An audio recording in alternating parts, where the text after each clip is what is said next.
2001년도 10월 4일자 국민일보에 실렸던 기사입니다. 기도의 힘, 불임 환자, 남의 기도 받으면 임신 성공 확률 2배 높아져라고 하는 그런 제목의 기사입니다.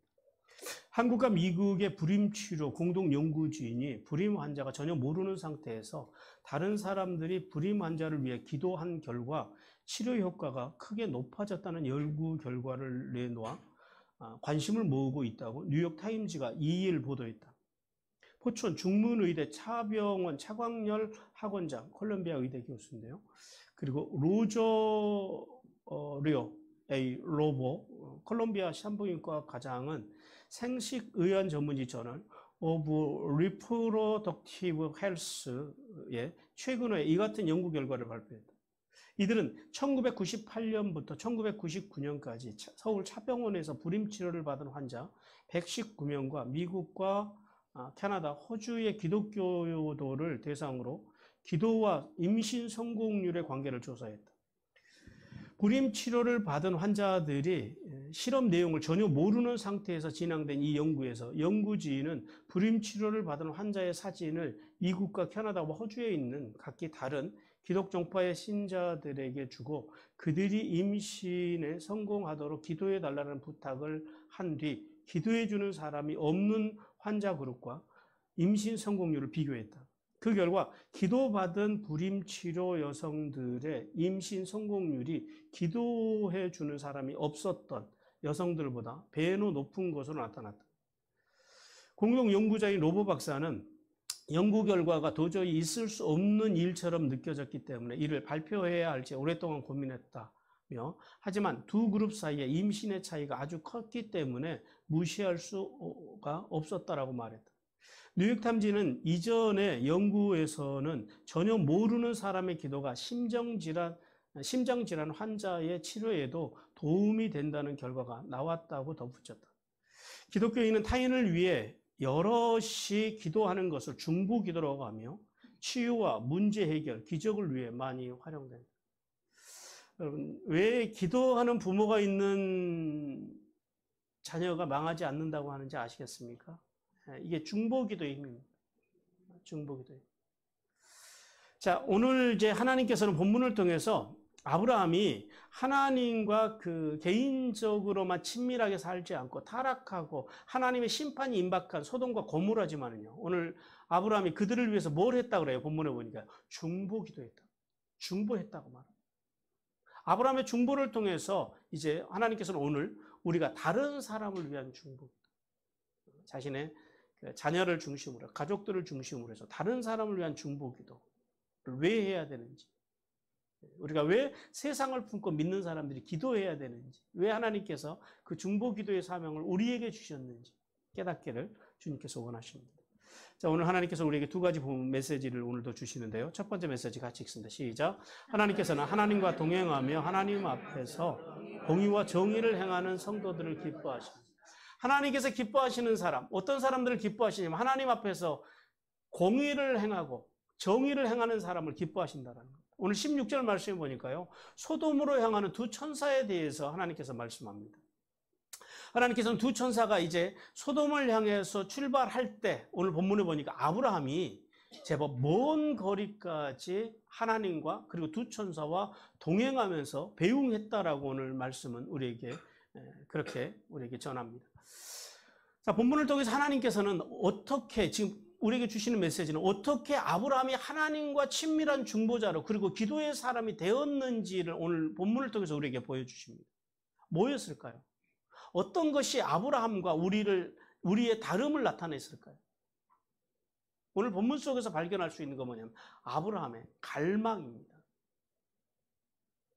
어떤 갈망이요? 하나님은 시간과 공간을 하나님과 시간이 공간이 허락하는 한 하나님과 동행하기를 원하는 갈망을 가졌던 그 아브라함. 그 갈망. 사실 아브라함이 오늘 아브라함에게 온 이분들이 그냥 일반적인 손님이었다면요, 아브라함이 자신의 장막에서 그렇게 멀리 나가지 않아도 됐을 것입니다. 자신의 장막 문 앞에서 이제 배웅하는 정도로 끝났을 것입니다. 그런데 아브라함은요, 오늘 본문 속에서 자신을 찾아오신 분이 하나님이라는 사실을 알았다라는 거예요. 그래서 그는요, 좀 더 하나님과 같이 있고 싶어 했다. 좀 더 멀리까지 자기가 갈 수 있는 한 하나님과 같이 동행하고 싶었던 그 갈망을 가지고, 즉 하나님과 최대한 동행하면서 친밀한 교제를 나누고 싶었던 그 갈망이 누구에게요? 아브라함에게 있었더라. 성도 여러분, 여러분은 이런 하나님과 동행하고 싶은 갈망이 있으십니까? 하나님과 좀 더 가까이 하고 싶고 하나님의 뜻대로 좀 더 살고 싶고 그런 갈망을 가지고 살아가냐라는 거예요. 하나님과 동행한다라고 하는 것은 무엇을 의미할까요? 우리 창세기 5장 24절 같이 읽습니다. 에녹이 하나님과 동행하더니 하나님이 그를 데려가심으로 세상에 있지 아니하였더라. 이 동행한다라고 하는 말은 무슨 말이냐면 걷다, 삶의 방식, 그분의 삶의 방식을 따라가는 것, 이것을 우리가 동행한다라는 거예요. 이런 동행에 대한 갈망이 우리에게 있느냐라는 거예요. 하나님과 동행한다고 하는 것은 하나님의 말씀과 말씀의 정신을 기준으로 해서 하나님이 원하시는 삶의 원리를 따라서 말씀에서 어긋나지 않고 마치 부부처럼 서로 뜻을 합해서 친밀하게 교제하면서 살아가는 것. 근데 그렇게 살아가는 게 쉬워요, 어려워요? 어렵죠. 어려운 게 아니라 사실은 안 되죠. 그래서 뭐 하자라는 거예요? 발버둥 치자라는 거예요. 그렇게 살기 위해서 발버둥 치는 삶, 그것을 하나님과 동행한다. 우리는 그 갈망을 가져야 된다. 지금 뭐예요? 나의 속도, 나의 뜻이 아니라 누구의 뜻이요? 하나님의 뜻. 누구의 속도요? 하나님의 속도에 맞춰서 동행하는 것. 그것을 동행이라고, 그 동행에 대한 갈망이 오늘 우리에게 있어야 한다라는 거예요. 여러분은 하나님과 동행하는 삶에 대한 어떤 갈망들, 어떤 열망들을 가지고 살아가십니까? 여러분은 하나님과 동행하는 삶을 살기 위해서, 그 갈망을 위해서 여러분 삶에서 어떤 대가를 여러분은 지불하며 살아가십니까?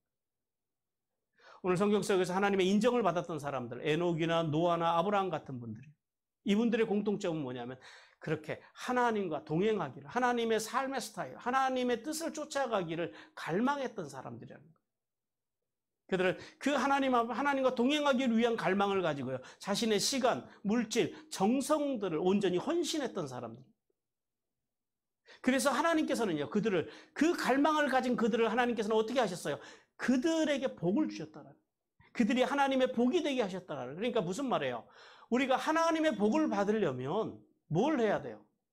하나님과 같이 하나님의 말씀과 말씀의 정신으로 살아가기 위한 그 갈망을 품어야 된다는. 그 갈망을 품을 때 하나님께서 그러한 사람들에게 그 신앙의 자리 위에 복을 주신다는 사실을 깨닫기를 주님께서 원하십니다.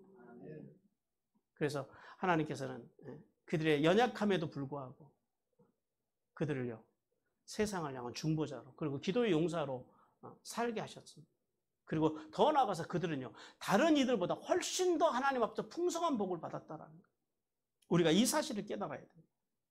그러므로 예수 그리스도를 믿음으로 은혜로 구원받아 공의로운 존재가 된 성도는요, 하나님의 말씀대로 다 살 수는 없지만 그럼에도 불구하고 진리신 예수 그리스도의 말씀을 따라서 정의로운 삶, 정의로운 삶이라고 하는 것은 말씀의 기준으로 세상에서 만나는 모든 일을 판단하며 살기 위해서 발버둥 치는 삶, 이것을 정의로운 삶이라고.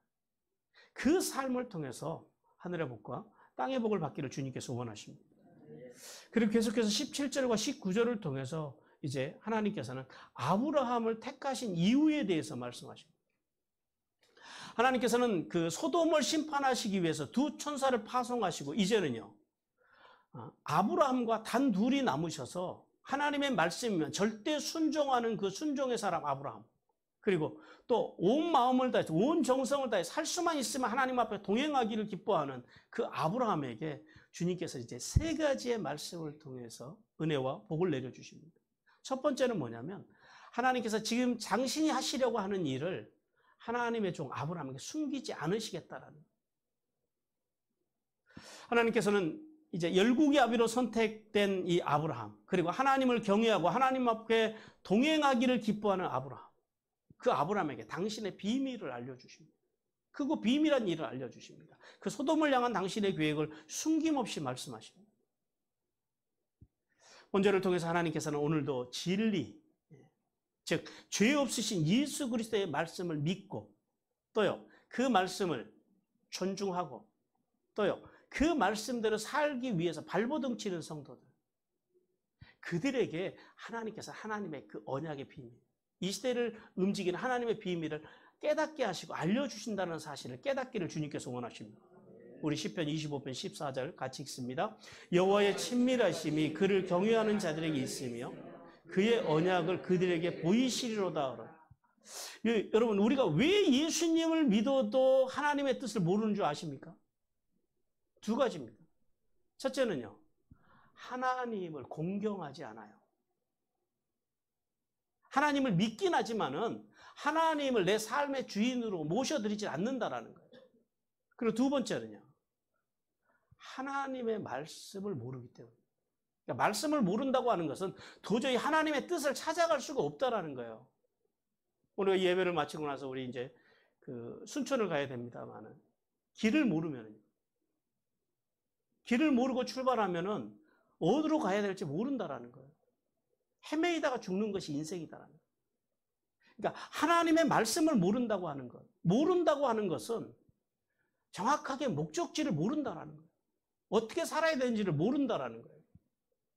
모르면은요, 길을 잃게 되고, 길을 잃게 되면요, 결국은 그 길 가운데서 목적지에 도달하지 못하고 죽는 것이 인생이라는 거예요. 그래서요, 예수 믿는 사람들은 잘 알아야 됩니다.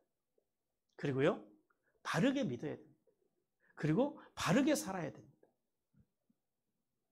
그러므로 성도는 하나님 앞에서 말씀과 예배와 기도로 살아야 됩니다. 이 본질을 가지고 살아갈 때에 이 시대를 향하신 하나님의 뜻, 그 뜻을 분별하고, 그 선하시고 기뻐하시고 온전하신 뜻을 분별하고요, 하나님의 기쁨 대해서 온전하게 살 수 있다는 사실을 깨닫기를 주님께서 원하십니다. 두 번째, 하나님께서 주시는 복은 아브라함을 통해서 강대한 나라를 이루고 천하 만민에게 복을 주시겠다고 18절에서 말씀합니다. 실제로 이 본절에 하나님께서 말씀하신 대로, 자, 아브라함에게는 몇 명의 아들이 있었어요? 8명의 아들이 있었는데요. 그 중에 두 아들, 맏아들 이스마엘과 그 다음에 이제 영적으로는 맏아들이지만 실제적으로 육적으로는 차자였던 이삭이요. 이 두 민족이 지금 세계를 움직인다는 거 아십니까? 이스마엘은 누구의 조상이 돼요? 아랍족과 터키족의 조상이 돼요. 민족으로, 어떤 단일 종족으로 따지면 아마도 아랍인들이 세계에서 제일 많을 겁니다, 인구. 지금 이삭을 조상으로 섬기는 그 아랍족들이 지금 얼마나 지금 많습니까? 그 아랍족들이 지금 중동뿐만 아니라 지금 유럽까지도 이제 점점 이제 그 영향력을 이제 넓혀가고 있습니다. 그리고 또 그 이삭의 그 후손들, 이스라엘. 그 이스라엘이요, 인구는 한 1,500만에서 많이 잡아야 한 1,700만 정도로 잡거든요. 전 세계에서. 그러니까 서울 인구가 지금 한 1,300만 제니까 서울 인구보다 한 200에서 한 300만 정도 더 많습니다. 아니, 500만 정도 더 많습니다. 그런데, 자, 보십시오. 이 서울 경기도 인구만도 안 되는 그 이스라엘 사람들이요. 그러니까 전 세계 인구의 그러니까 1.25%, 뭐 1.3% 이 정도밖에 안 되는 사람들이 지금 세계 경제를 그들이 다 쥐고 있습니다. 경제, 문화, 정치 다 그들이 쥐고 있습니다. 미국의 억만장자의 40%가 유대인들이에요. 아이비리그의 교수들 중에 최소한 30%, 한 40% 가까운 사람들이 유대인들입니다. 자, 이 하나님께서 지금 하나님과 동행하기를 기뻐했던, 하나님의 말씀이면 순종하기를 기뻐했던 그 아브라함의 후손들을 지금 어떻게 복을 주고 계세요? 한 아들은 세계에서 가장 강성한 어떤 종족을 이루고 살아가는 복을 받고 있고, 한 아들은요, 세계를 실질적으로 지배하는, 경제적으로 지배하는 복을 받고 있습니다. 근데 안타까운 사실은 두 아들의 후손들이 둘 다 영적인 복을 상실해버렸다라는 안타까움. 그 영적인 복이요, 이제 예수 그리스도를 통해서 이제 아브라함을 영적인 아버지로 모시는, 믿음의 조상으로 모시는 우리에게로 흘러왔다는 사실. 이것이 좀 안타깝긴 합니다만, 어쨌든지 간에 아브라함이 하나님께서 받은 언약대로 그 후손들이 그렇게 복을 받았다라는 거예요. 그리고 또 아브라함이 받은 복이 뭡니까? 아브라함의 혈통에서 누가 오세요? 예수 그리스도가 오십니다. 그래서 예수 그리스도를 믿는 모든 사람들, 그 사람들이 지금 전 세계를 덮고 있다라는 거예요. 그러니까 아브라함의 육적인, 영적인 후손들이요. 실질적으로 지금 이 세계 충만하게 이제 뒤덮고 있다라는 사실을 통해서 이 약속이 어떻게 성취되는지를 보여주십니다. 성도 여러분, 오늘날 이 약속이요, 오늘 우리에게도 흐른다라는 사실 아십니까? 이걸 믿어야 됩니다. 이거를. 아브라함에게 주신 이 약속이 여전히 예수 그리스도를 믿는 우리 안에, 우리 성도들 안에 흐르고 있습니다. 우리 요한계시록 14장 6절 말씀 같이 읽습니다. 시작. 또 보니 다른 천사가 공중을 날아가는데 땅에 거주하는 자들 곧 모든 만민과 민족과 종족과 방언과 백성에게 전할 영원한 복음을 가졌더라. 누가요? 우리가요. 그러므로 예수 그리스도를 믿는 이 하나님의 복음을, 그리스도의 복음을 가진 우리가 하나님의 말씀과 하나님의 말씀의 정신으로 하나님을 경외하고, 그리고 아브라함처럼 어찌하든지 시간만 나면 하나님과 이제 동행하는 삶, 그런 갈망, 동행하기 원하는 갈망, 그 갈망을 가지고 있다면 그 아브라함의 후손에게 주셨던 이 복이요, 여전히 우리에게도 유효하다라는 사실을 깨닫기를 주님께서 원하십니다. 그러므로 성도는요, 모든 민족과 종족과 방언과 백성의 복음이신 예수 그리스도를 전할 때, 예수 그리스도의 향기가 되고 예수 그리스도의 편지가 되는 삶을 살아갈 때 오늘 아브라함에게 임한 이 하늘의 복과 땅의 복이 임한다는 사실을 믿기를 주님께서 원하십니다. 그리고 세 번째 하나님께서 주신 복은요, 하나님께서 아브라함과 그 후손을 부르신 이유에 대해서 분명히 하나님께서 말씀해 주십니다. 오늘 특별히 이 말씀을 들으면서 여러분이 다른 말씀도 다 기억하셔야 됩니다만은 특히 이 말씀을 여러분이 기억하고 이제 돌아가셔야 됩니다. 오늘 19절 말씀에서 하나님께서 아브라함과 그 후손을 택하신 두 가지 이유를 말씀하십니다. 첫 번째는 뭐냐면 하나님의 도를 지키기 위해서 그랬다라는 거예요. 하나님의 도가 뭡니까? 이 도가 이제 히브리어로는 데레크라고 하거든요. 이 길이라고 하는 말입니다. 문자적으로는 길. 그런데 이게 삶으로 들어오면 우리의 삶의 방식을 이야기합니다. 삶의 방식, 태도, 자세, 이런 것들을 우리가 이제 데레크, 길이라고 부릅니다. 하나님께서는 그 길을 보다 구체적으로 우리에게 말씀해 주시네요. 법률, 계명, 율례, 증거라고 이렇게 말씀하십니다. 우리 열왕기상 2장 3절 말씀 같이 읽습니다. 시작. 내 하나님 여호와의 명령을 지켜 그 길로 행하여 그 법률과 계명과 율례와 증거를 모세의 율법에 기록된 대로 지키라. 그리하면 내가 무엇을 하든지 어디로 가든지 형통하리라. 자, 무엇을 어디로 가든지 무엇을 하든지 형통하는 길이 어디에 있다고요? 하나님의 법률이라고 하는 게 뭐냐면요, 하나님이 주신 법을 이야기합니다. 그러니까 십계명을 중심으로 해서, 그리고 신명기를 중심으로 이렇게 주신 세부적인 하나님의 법 있잖아요. 그러니까 계명, 하라, 하지 말라 하는 그 기록된 그것을 이제 법률이라고 합니다. 이거 이제 후카크, 이게 다른 말로는 새기다라고 하는 말인데요. 우리 하나님께서 새겨주신 법, 문서로 기록해 주신 법, 그 법을 지켜야 된다라는 것. 그 다음에 두 번째는요, 계명입니다. 이 계명이라고 하는 것은 이제 명령하다라는 것. 그러니까 하나님의 명령을 의미합니다. 하나님께서 명령으로 주시는 말씀. 그다음에 세 번째, 율례는요, 징계까지 포함해서 하나님의 정의로운 심판, 판결을 의미합니다. 증거라고 하는 것은 하나님의 신성한 선언을 이야기합니다. 근데 사실은 이 네 단어가 사실은 같은 말이에요. 이렇게 하나님께서 이제 같은 의미의 말을 4번 지금 반복하신다는 건 뭐예요? 그만큼 중요하다.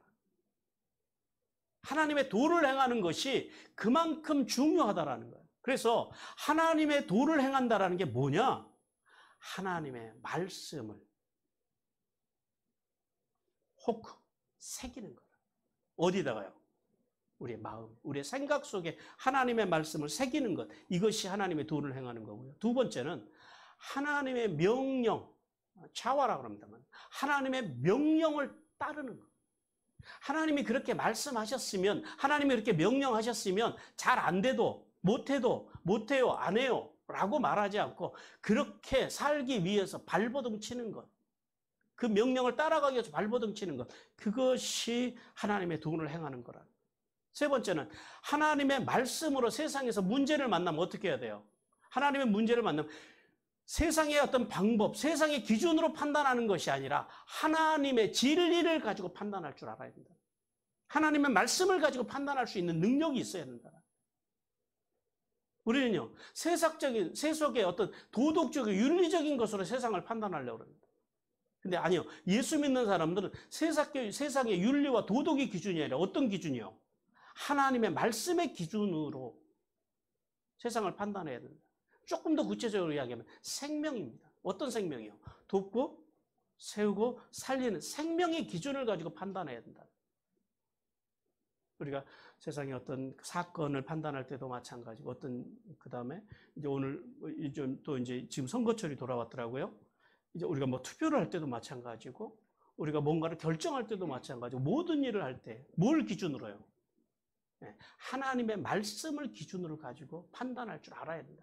어떤 세상의 흐름, 풍조, 이런 걸 쫓아가면 안 된다라는 거예요. 그리고 이제 마지막 네 번째는 그거예요. 하나님의 말씀을 증언하는 삶.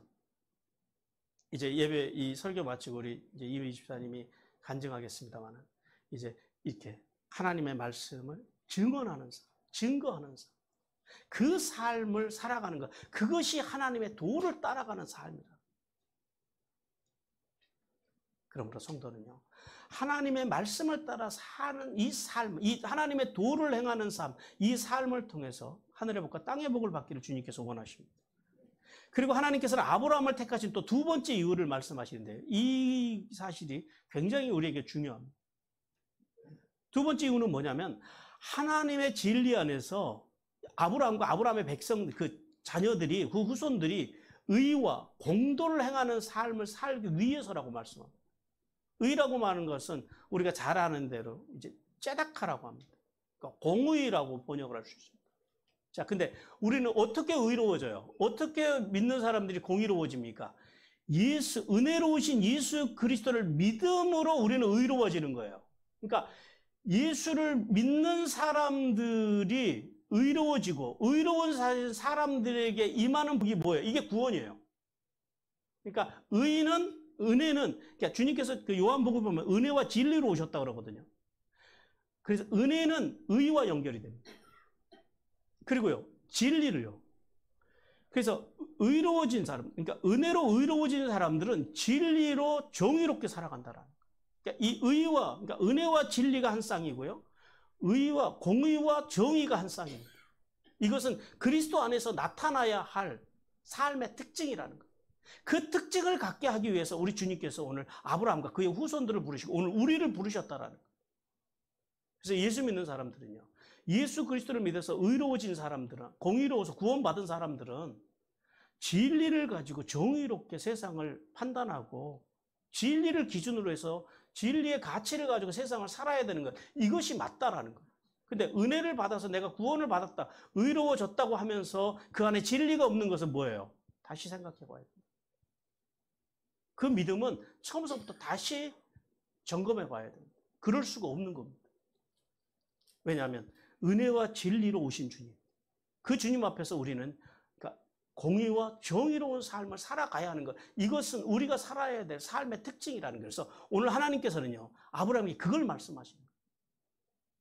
내가 너에게 은혜와 진리로 왔으니 이제 너는 너의 후손들은 공의를 행하고 정의를 행하면서 살아가는 것, 그것이 맞다라는 거예요. 그래서 그 일을 위해서 누구를 부르셨대요?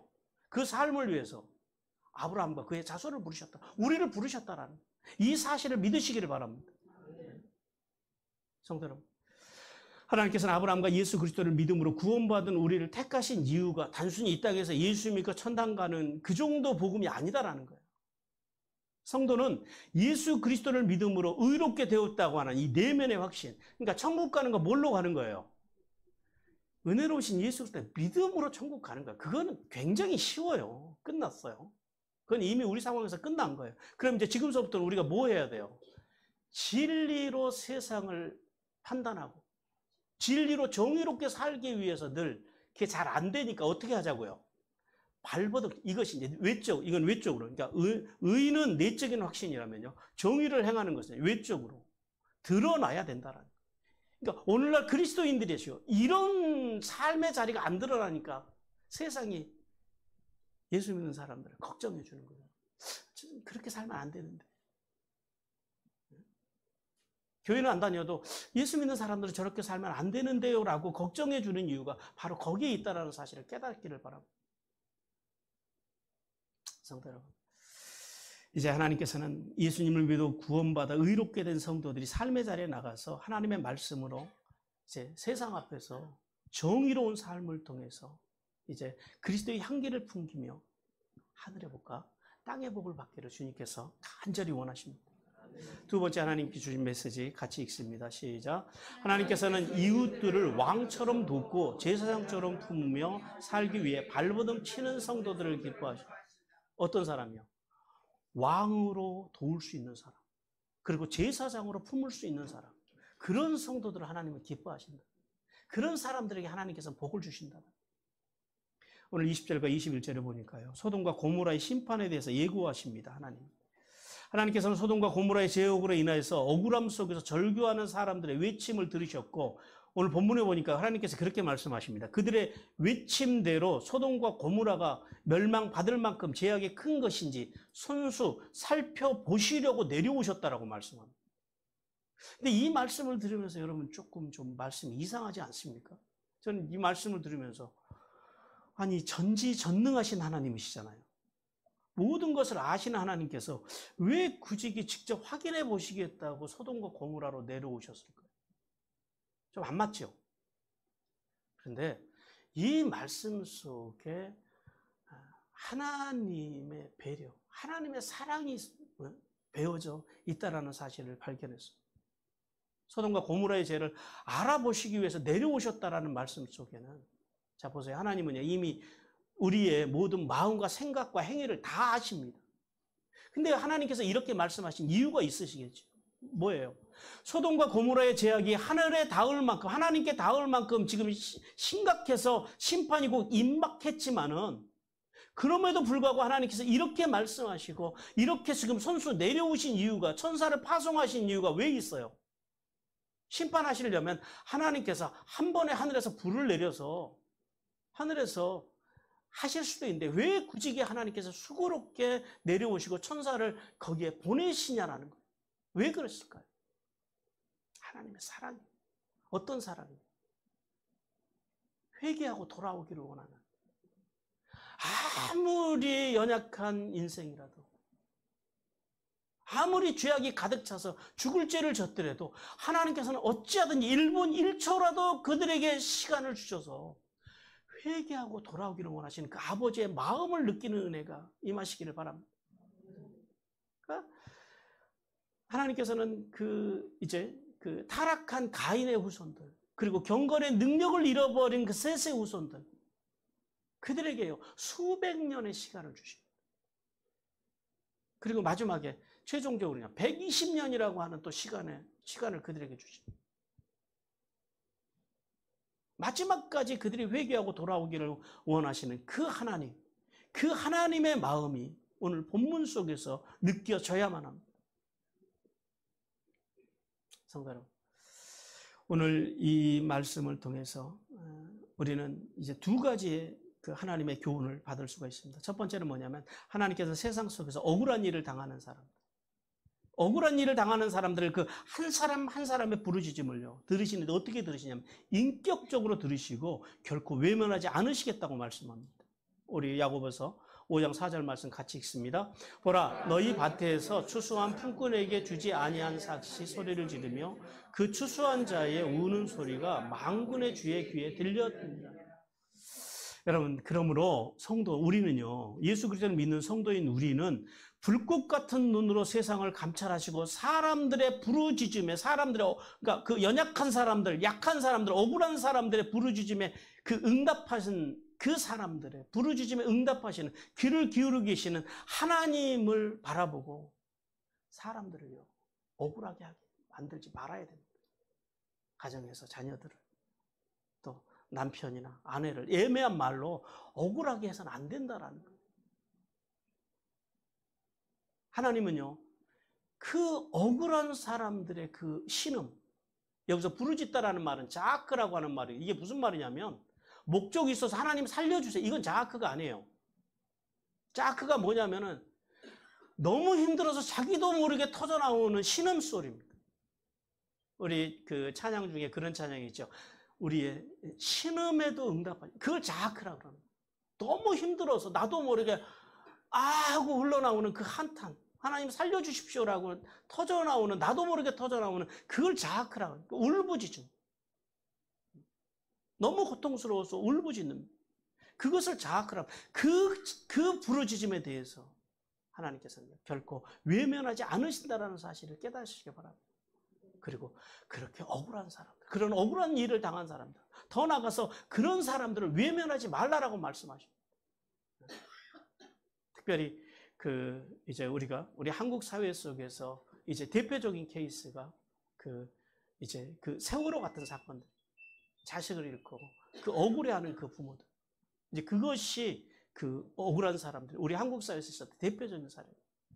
우는 사람과 같이 울어주고, 아파하는 사람과 같이 아파해주고, 그것이 그리스도인이어야 된다라는 거예요. 그것이 하나님의 사람이어야 된다라는 거예요. 그리고 두 번째는요, 자비롭고 은혜로우신 하나님께서는 언제나 오래 참으심으로 죄인들이 회개하고 돌아오기를 끝까지 기다리신다라는 거예요. 우리 요나서 4장 2절 말씀 같이 읽습니다.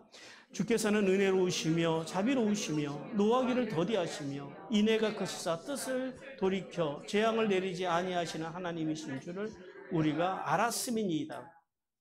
자, 하나님께서는 이 타락한 가인과 이 경건의 능력을 잃어버린 셋의 후손들, 그들을 오래 참아주셨던 것처럼 오늘도요, 거짓과 기만으로 이 사악하게 살아가는 악인들, 그들을 하나님께서는요, 앞에서 말씀드린 대로 바로 심판하지 아니하시고 하나님께서 마지막 순간까지 1분 1초라도 기다려주시고 참아주신다. 왜요? 뭐 때문에요? 그들이 회개하고 돌아오기를 원하시는 그 하나님의 사랑 때문에. 여러분, 분명히 말씀드리지만 하나님은 이 세상을, 우리를 심판하시고 지옥에 보내는 게 하나님의 뜻이 아니에요. 마치 그러므로 우리는 사람을 대할 때요, 저 사람은 지옥 가야 될 사람이라고 정죄하면 안 된다라는. 하나님의 뜻이 뭐예요? 그런 사람일지라도 어떻게 하든지 불러서 우리에게 나팔을 불게 하셔서 그들을 대속죄일로 구원으로 돌아오게 하는 것. 그것이 하나님의 뜻이라는 사실을 깨닫기를 주님께서 원하십니다. 우리 베드로전서 2장 23절 같이 읽습니다. 욕을 당하시되 맞대어 욕하지 아니하시고 고난을 당하시되 위협하지 아니하시고 오직 공의로 심판하신 이에게 부탁하십니다. 억울한 일을 억울한 걸로 갚지 아니하고 하나님의 공의 앞에, 하나님 앞에 맡겨드릴 수 있는 신앙. 이 말씀을 통해서 우리가 한 가지 기억해야 할 것이 있습니다. 하나님의 오래 참으면은요, 기한이 있더라라는 거예요. 영원하진 않더라라는 거예요. 오래 참아주시긴 하지만은 하나님의 공의는요, 영원하게 기다려주지 않습니다. 때가 차면은요, 하나님께서 우리에게 잣대를 들여대십니다. 어떤 기준을 들이대시냐면 하나님의 공의와 정의의 잣대를 들여내십니다. 하나님의 공의는요, 예수 그리스도를 믿어서 구원받았느냐라는 거예요. 그러면 하나님의 공의는 만족이 됩니다. 예수 그리스도를 믿으면. 그럼 됐죠. 정의는요, 진리, 하나님의 말씀과 말씀의 정신으로 그렇게 살기 위해서 발버둥치는 삶의 자리가 있느냐라는 거예요. 이 잣대, 이 두 가지 잣대를 가지고 하나님께서는 우리를 달아보십니다. 어떻게 이 두 잣대를 통과하실 만한 자신이 있으십니까? 이 웃으시면 안 돼요. 아멘 해야 됩니다.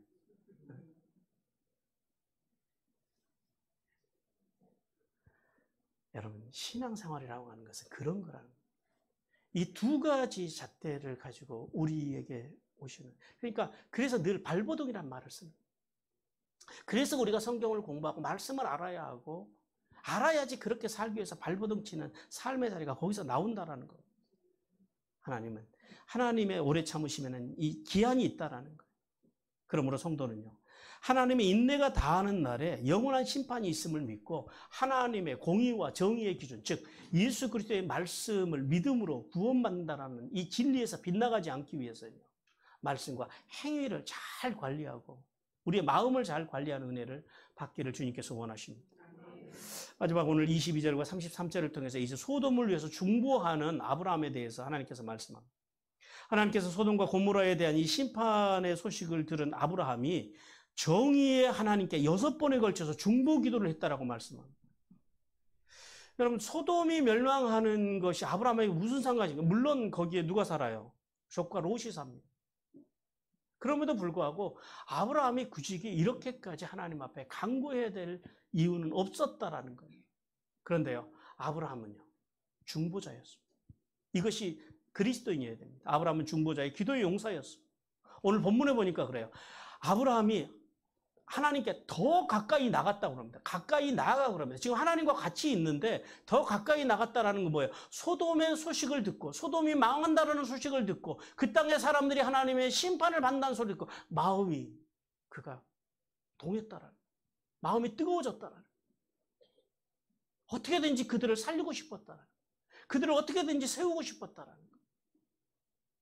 그래서 하나님 앞에 이제 그 마음을 가까이 갔다라고 오늘 성경에서는 표현합니다. 그래서요, 이제 아브라함은 3단계에 걸쳐서 소돔과 고모라를 하나님 앞에서 이제 마치 재판정에서 변호사가 되어서 이제 변호하듯이 그렇게 변호를 합니다. 첫 번째 단계는 하나님의 정의의 기준을 하나님 앞에 제시합니다. 무슨 말이냐면, 하나님, 소돔과 고모라에 사는 의인들을, 악인들, 사악한 사람들, 그들과 함께 멸망시키는 것은 하나님의 정의가 아니다라는 거예요. 그러니까 의로운 사람들이 고통받는 건 하나님의 정의가 아니다라는 거예요.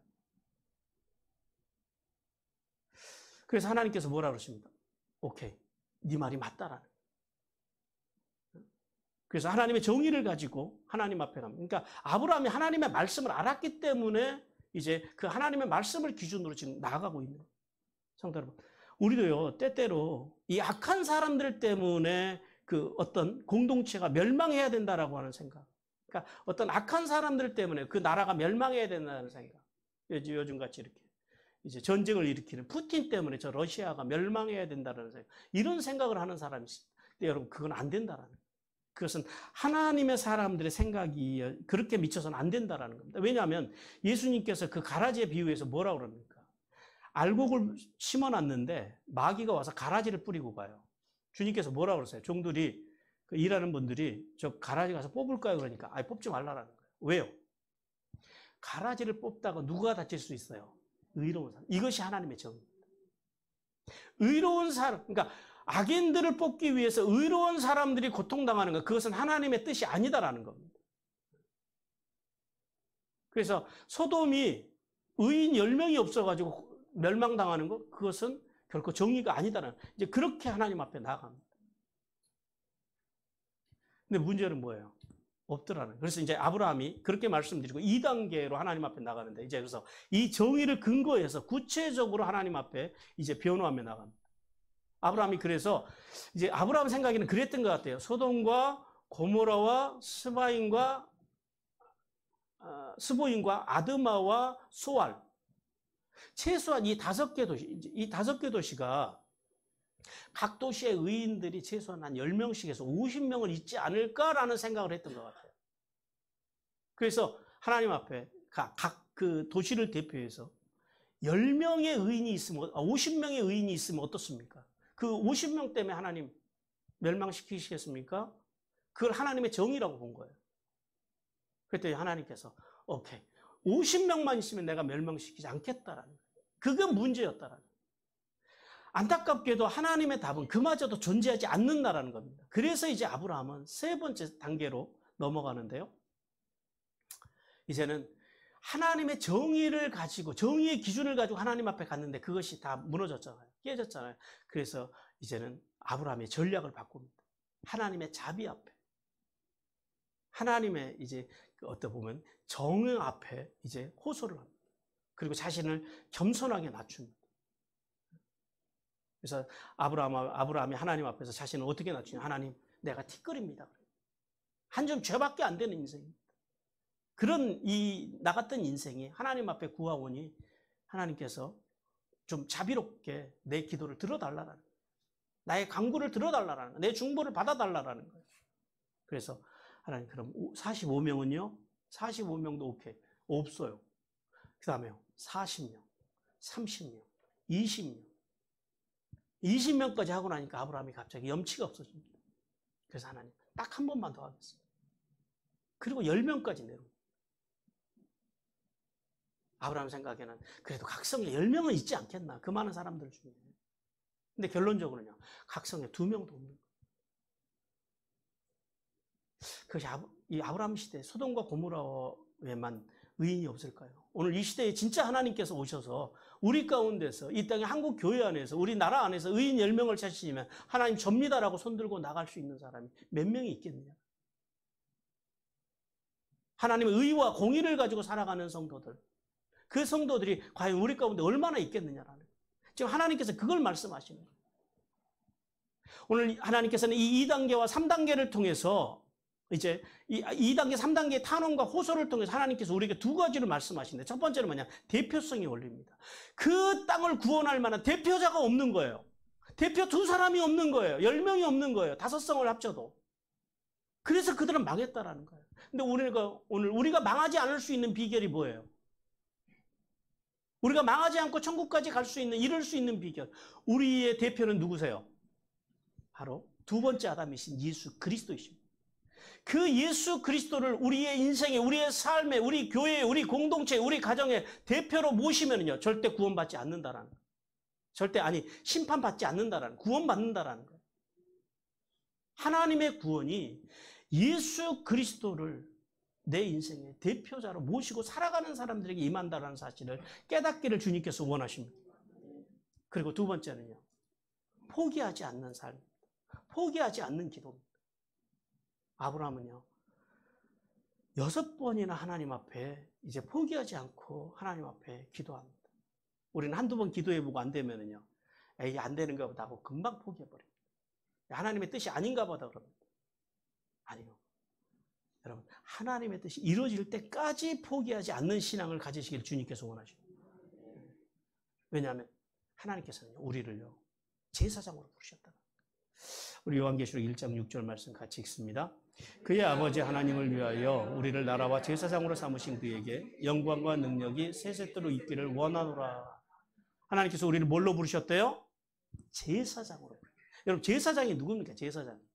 대제사장이요, 1년에, 그러니까 대속죄일에 7월 10일에 이제 이스라엘 백성들을 대신해서, 대표해서 지성소를 들어갑니다. 근데 지성소를 들어갈 때 그냥 들어가는 것이 아니라 가슴에 흉패를 붙이고 들어가요. 흉패를 착용하고 들어갑니다. 근데 이 흉패에는 12지파를 상징하는 12개 보석이 박혀 있어요. 12지파 이름이 새겨진 보석이. 무슨 말이에요? 뭘 의미합니까? 제사장은 어떤 사람이라는 거예요? 문제가 있고 연약한 이스라엘 12지파지만은요, 그들을 포기하지 않고 가슴에 품고 하나님 앞에 나가서 그들을 위해서 간구하고 중보하고 그들의 속죄를 위해서 기도하는 사람, 그 사람이 제사장이에요. 누가 제사장이라고요? 품을 수 있는 가슴을 가진 사람. 어떤 사람이라? 문제가 있는 사람이잖아요. 이것이 제사장이고, 이것이 교회여야 하고, 이것이 성도여야 한다라고 오늘 주님께서 우리에게 말씀하십니다. 그래서 하나님께서는 결코 영혼을 살리는 일에, 생명을 살리는 일에 포기하지 말라라는 거예요. 하나님의 교회가 세우는 일에 포기하지 말라라는 거예요. 문제가 있고 부족할지라도요, 목에 숨만 붙어 있어도 가서 돕고 세우고 살리려고 하는 거예요. 그 사람이 제사장이라. 도우려고 하는 사람, 그 사람이 제사장이라는, 그 사람이 왕이라는 거예요. 그러므로 구원받은 성도들은요, 아브라함처럼 자신의 일만을 위해서 기도하지 않고 다른 사람과 공동체, 나라와 민족, 열방까지 품고 기도할 수 있는 제사장이 되기를 주님께서 원하십니다. 사랑하는 성도 여러분, 이제 하나님께서 구원받은 성도가 말씀과 기도로 다른 사람들을 돕고 세우고 살리는 중보자의 삶을 통해서 하늘의 복과 땅의 복을 받기를 간절히 원하십니다. 자, 이제